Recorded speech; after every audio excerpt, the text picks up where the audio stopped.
To start off Part 6, we have the mascot for Pokemon White, Zekrom. Being one of the only Dragon Electric type Pokemon so far, Zekrom is not to be messed with. This Pokemon has a generator on the back of his tail, but unlike Reshiram, it can generate several thunderstorms in one area. Damn! That's more powerful than Raikou! As opposed to Reshiram, who believes in truth, Zekrom believes in ideals, hence why they were fighting with each other thousands of years ago. Though its role in the anime is small, including the manga, he has more of a role in the spin-off games than Reshiram, such as being the final boss in Pokemon Conquest, or so you think, and being possessed by the main villain. It gives it more of the role than a stupid Wi-Fi event. In battles, Zekrom's stat total reaches 680, with its highest being attack, which can reach a maximum of 438.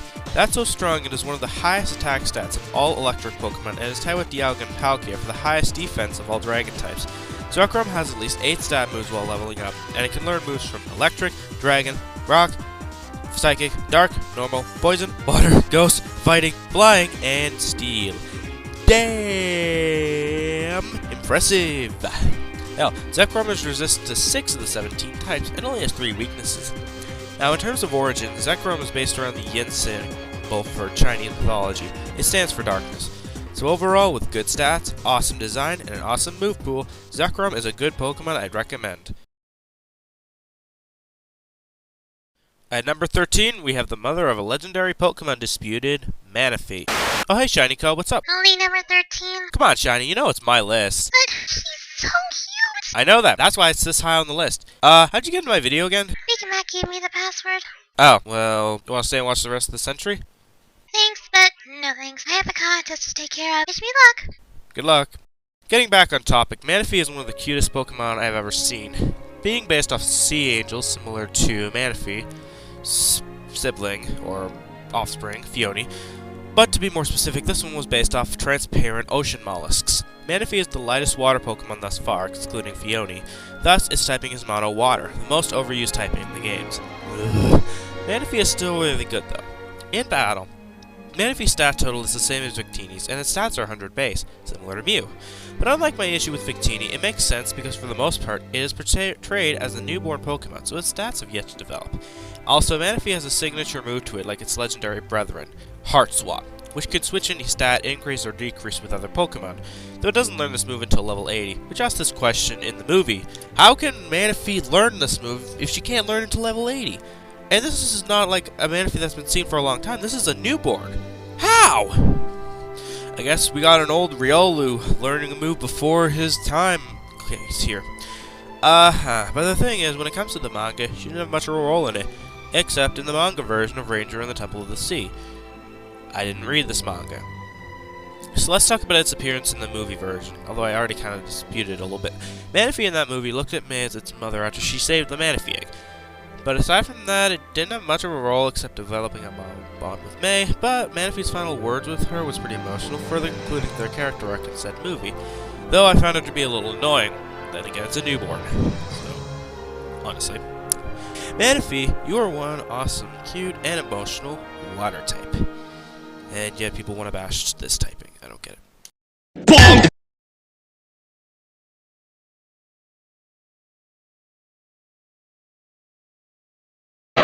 At number 12, we have the last member of the Eon duo, Latias.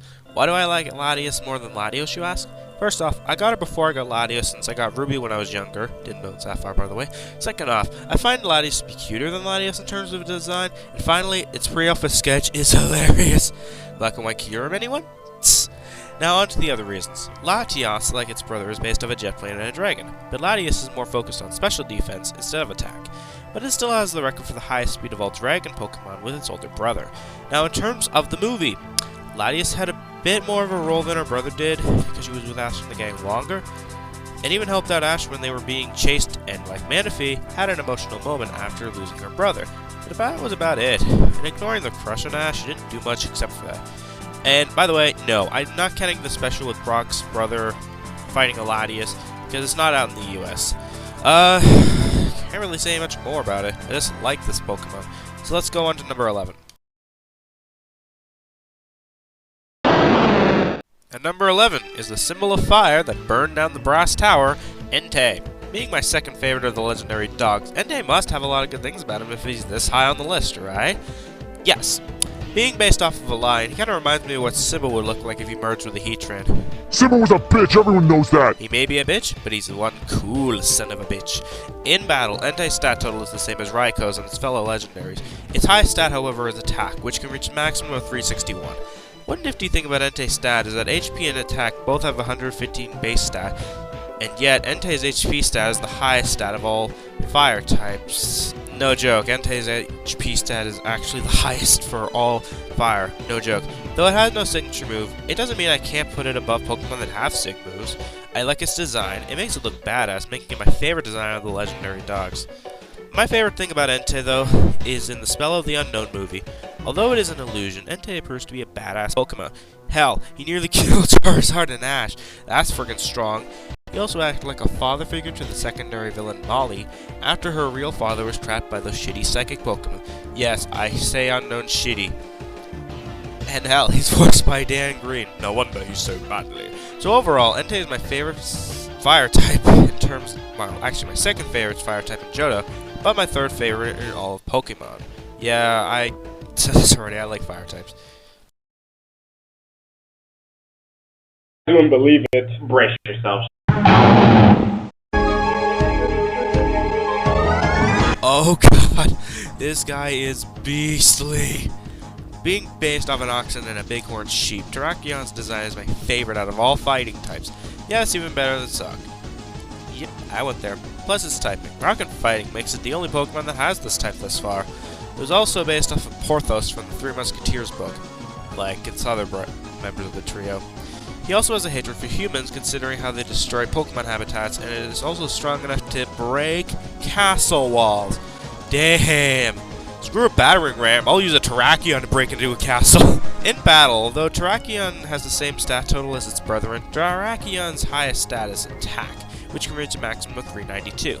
Not bad. You can also learn moves from normal, poison, psychic, dark, ground, flying, and the ironic thing is most of these types he can learn from are super effective against them. It's funny how that works. It doesn't have a role in the anime because the 15th movie isn't out yet, but I have a feeling he will kick some ass. So overall, Terrakion is my third favorite Unova legendary, and he deserves it. Let's be honest, guys. I think you guys have seen this coming. I put this guy at number 10 on my favorite Pokemon list. Anyway, at number 9, we have the Paleozoic Pokemon Genesect. Being a creature revived thanks to modern science, Genesect's typing, Bug and Steel, puts it leaps and bounds above that shitfest known as Wormadam. Being the only Bug-type legendary, Genesect earns some points for this because after 4 generations of shitty moths, cocoons, and bug Pokemon in general, Gen 5 redeemed the Bug-type by giving us 3 of the best bug Pokemon yet in my opinion. Yeah, Butterfree's okay, but stats aren't that well. Long ago, Genesect was a skilled and ruthless hunter, but millions of years later, Team Plasma revived a fossil and designed it to be the strongest Pokemon ever, much like its past self. But later on, N decided to cancel the project, and the laboratory was shut down because he thought Pokemon modified by science would lose their beauty. Thankfully, one scientist decided to finish the project and add a cannon on its back. Now, some have asked me, well, why put them on this list at all? Well, here's the thing. Genesect was revealed as an event in the Black and White 2 in Japan. And plus, since research for some people is difficult, no offense, there exists footage that shows Genesect was programmed into the original Black and White, but the Wi-Fi event was never released, so it counts. Now on to stats. In battle, Genesect's stat total can reach 600, with its highest being both attack and special attack, which makes sense. I know the number isn't that good, but hey, it's a bug type. It's not going to have the best stats in the world. And plus, it puts at least a bounce above Wormadam again. It's also resistant to 9 of the 17 types, though it has one immunity. Oh yeah, bug types totally suck. Genesect also has a sick move, that being Technoblast, which can change typing depending on the drive put into Genesect. Speaking of which, Genesect is also a Pokemon that can change its form depending on what type of item it is, similar to Shaman and a few others. In terms of origin, it's kinda sketchy. Some say it's based around the giant insects of the Paleozoic era, but mech is possibly based off around artillery mech like Gundams from sci-fi anime, and a few other things. Sweet. Given similar... Well, yeah, it's pretty sweet, similar to how... Well, yeah. It's pretty nifty. So overall, although I'm not a fan of Gen 5, Genesect I find to be a great Pokemon to use, and hell, I think he's worthy of his, well, title. I mean, some say Volcarona should be it, but hey, Genesect gets released, I think he's a good Pokemon to use. Close out Part 6 is the mascot for Pokemon Gold and Heart Gold, Ho-Oh. Now keep in mind, this entry is going to be long, so I'm going to try to keep it as fast as I can, but if it's too long, apologies. Being the Guardian of the Skies, Ho-Oh is a Pokemon that flies around the world in search of a trainer with a pure heart.